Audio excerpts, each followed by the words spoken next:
السلام علیکم آل ویورس. یہ آج کی جو ویڈیو ہے یہ خصوصاً ایک وہ ایکسپیرینس ہے جو کہ کنسٹرکشن کے حوالے سے میں نے پچھلے 14 سپٹمبر سے سٹارٹ ہوا. فرسٹ فلور پہ جو کنسٹرکشن تھی اور الحمدللہ اس کا جو گرے ہے وہ کمپلیٹ ہو چکا ہے، اور اوپر جو پردے ہیں اور جو فنشنگ ٹائل ہے اس کا کام ابھی جاری ہے. جو اوپر ممٹی جس کو کہا جاتا ہے وہ وہاں تک سارا سلسلہ کمپلیٹ ہو چکا ہے، اور اس کے بعد پھر پلستر اور باقی اس کا جو فرش ہے اور باقی چیزیں جو پتھر وتھر لگنا یہ ساری چیزیں ہوں گی.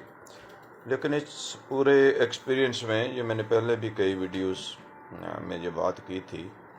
کہ یہ جو ہمارے مستری حضرات ہیں اور مزدور حضرات ہیں، یہ میں اکثر سنتا تھا کہ یار یہ پاکستان میں تو بے روزگاری بڑی ہے، کام نہیں ہے. اور یہ کسی حد تک ان کی بات ٹھیک بھی ہوگی کہ بے روزگاری بہت ہے اور کام نہیں ہے. اور لیکن مجھے اس میں ڈیفرنٹ ایکسپیرینس ہوا ہے کہ جو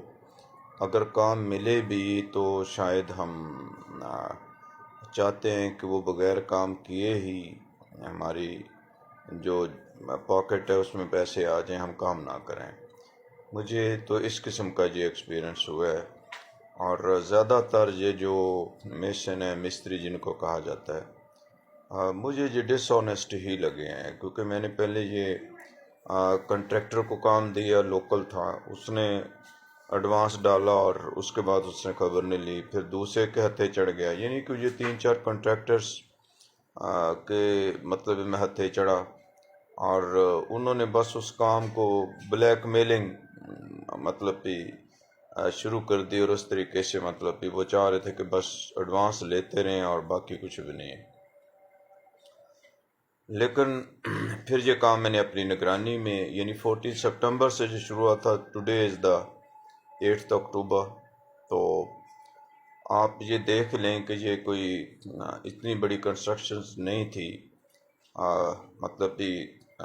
فرسٹ فلور پہ جو ساری کنسٹرکشن کرنی تھی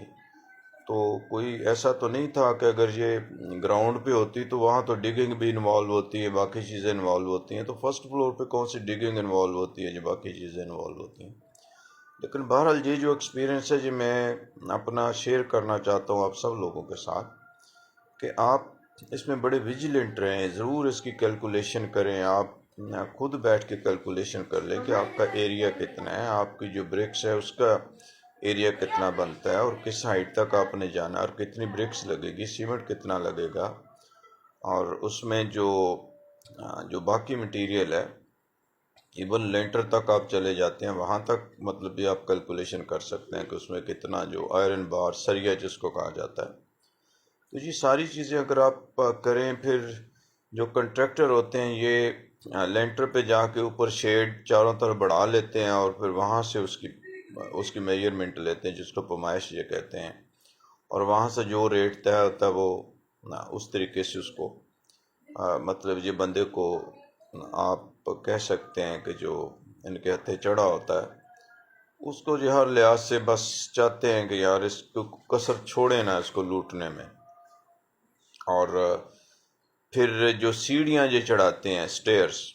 اس کی بھی عجیب طریقے سے یہ کیلکولیشن ڈالتے ہیں. جو اوپر جو ممٹی ڈالنی انہوں نے کرنی ہے وہ بھی اس کی کیلکولیشن ڈالی، فنشنگ ٹائل اوپر چھت پہ لگانی ہے اس کے بھی، پردے جو بنانے ہیں اس کے بھی.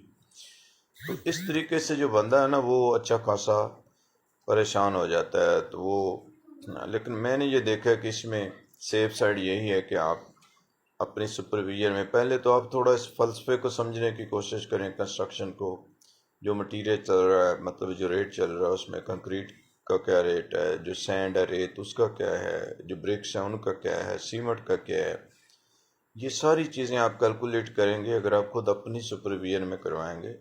تو آپ کو فائدہ ہوگا اور بہت زیادہ بچت ہوگی، اور آپ کو اطمینان بھی ہوگا کہ جو میں کام کروا رہا ہوں یہ جینون ہے، اس میں کہیں پہ بھی کوئی ایسا نہیں ہے کہ کوئی کمی رہ گئی ہو، یا وہاں پہ کوئی عمارت بنانے میں کہیں پہ وہ کوئی ویک ایریا رہ گیا.